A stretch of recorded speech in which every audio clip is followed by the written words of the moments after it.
Hello mga Kamilings TV fan, this is Miling, your tune into Miling's TV. Kamusta po sila? Alam po, nasa mabuti silang kalagayan na tayo po ay busy. Tayo po yung mag-continuation ng ating item na ating pinurchase at tayo po ay may nauna na. Ang pangalawa po natin ang ating sisilipin. So ayan, meron po tayong item number 2. Yan po ang ating, bakit ang laki?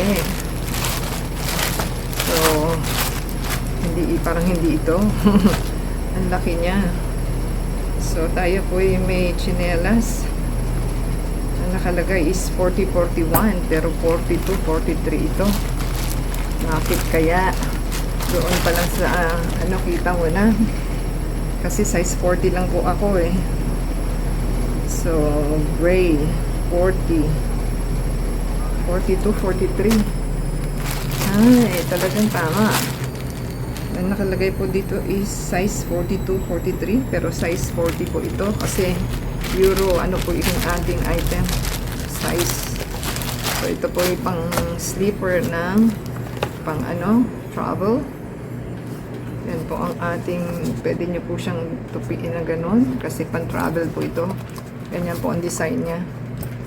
So tama naman po ang ating item.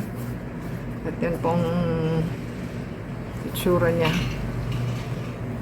Yan. So, try po natin i-fit kung sasakto ba o hindi.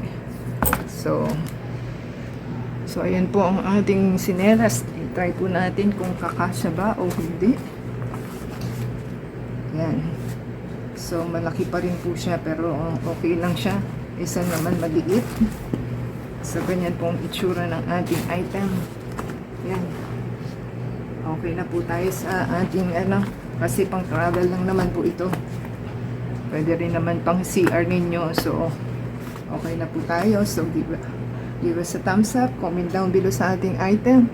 Thank you sa ating PEM with delivery guide at suppliers. So, next time po. God bless everyone.